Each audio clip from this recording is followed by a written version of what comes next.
Hello, everyone, and thank you for having me here today. My name is Lydia O'Meara. I am a nutritionist and a PhD student with the Natural Resources Institute. Today, I am sharing preliminary results from my PhD on the validation of a remote diet data collection tool using interactive voice recordings on mobile phones to assess women's dietary diversity in Northern Uganda. By way of background, there is a global need for more diet data. Nutritious diets are essential for health, and diet quality is a key indicator that we use for assessing food system changes and monitoring progress on the Sustainable Development Goals. However, we globally have a lack of individual diet data, and particularly for seasonal dietary changes.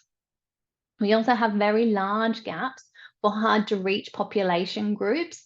And this is because enumerator-led methods can be costly and expensive because of remoteness, vehicles, fuel, and wages, and internet-based methods which face challenges with low literacy and low mobile phone ownership. To reassure everyone, this is a photo off the internet. This is not a photo of our research teams. However, as some of you will have experienced in your own fieldwork, there is certain population groups that are hard to reach, and they are even harder to reach during certain times of the year, such as the wet season. They're also harder to reach during mobility restrictions, such as those associated with COVID-19 and Ebola outbreaks.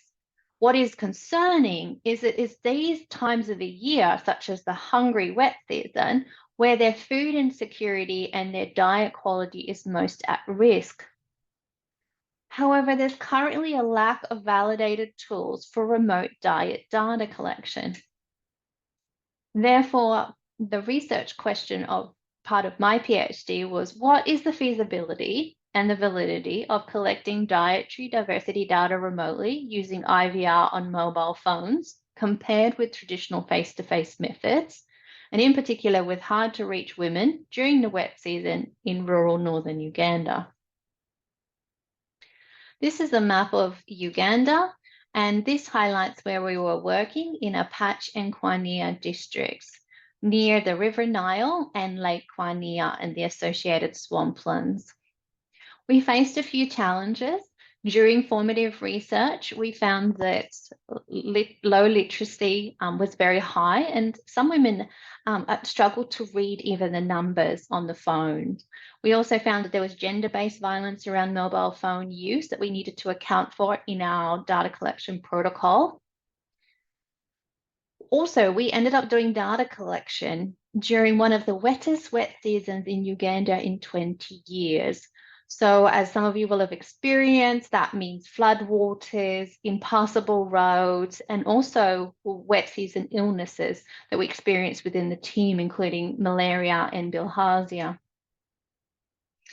During 2022, a lot of projects were also affected by the global financial economy, and ours was no different.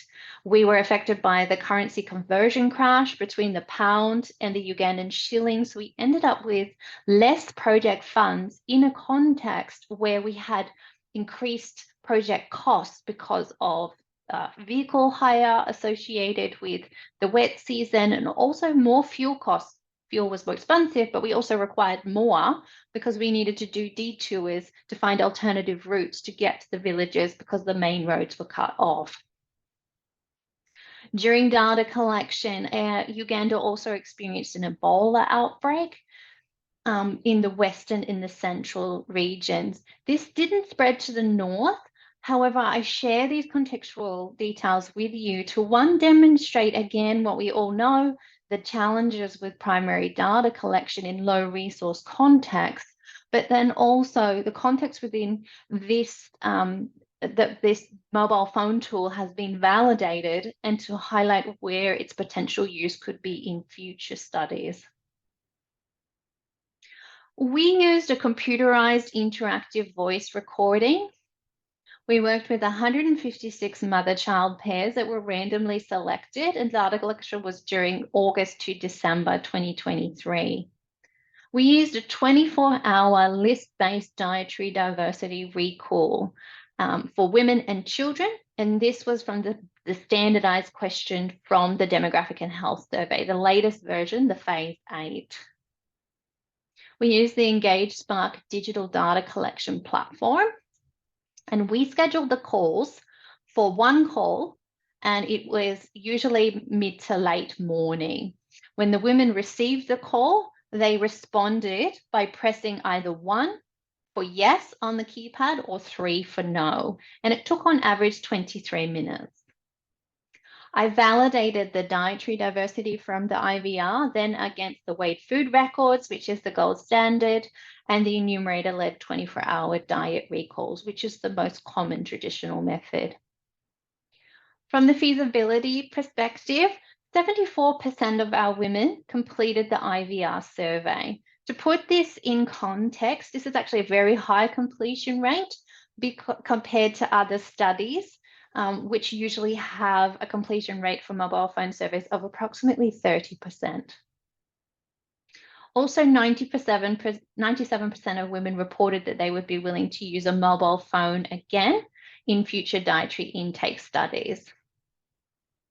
One woman said it was easy to hear and understand the questions.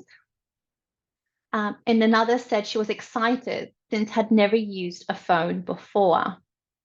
From a feedback perspective, one said no call received due to poor network.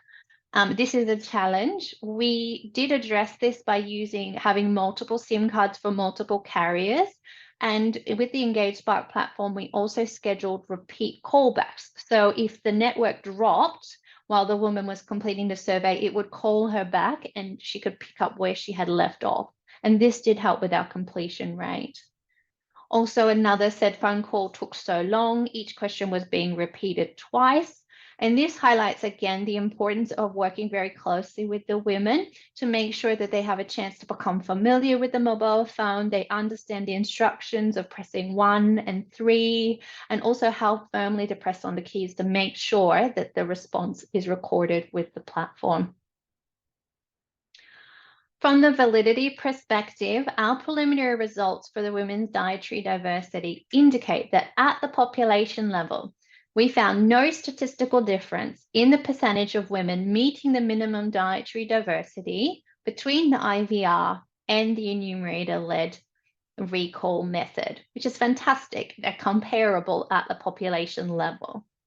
However, statistical differences were noted in the dietary diversity score. This might be due to individual day-to-day variance because the two methods that we're comparing here the data was collected on 2 different days within the 1 week.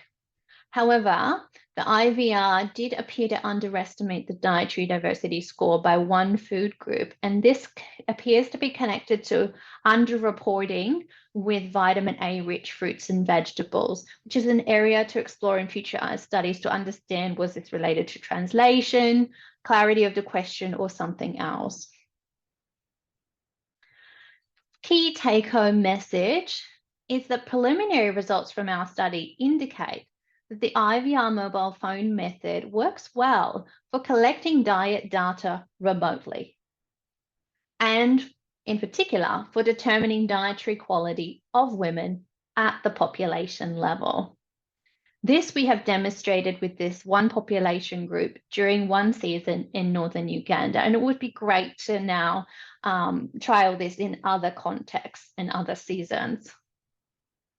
Also, from our experience, the IVR mobile phone method has potential for improving the timeliness and frequency of diet data collection, especially for seasonal diet changes, which could complement large 4-yearly cross-sectional studies or surveys such as the Demographic and Health Surveys. It potentially could reduce costs in those longitudinal high-frequency data collection situations, such as monitoring the effects of environmental policies or agriculture nutrition interventions. And it could also be used for early warning systems such as monitoring diet quality changes of hard-to-reach population groups during high-risk seasonal food insecurity times, such as the wet hungry season or infectious disease outbreaks, such as COVID-19 or Ebola. Thank you. Webalinho, apoyo, and happy to take any questions.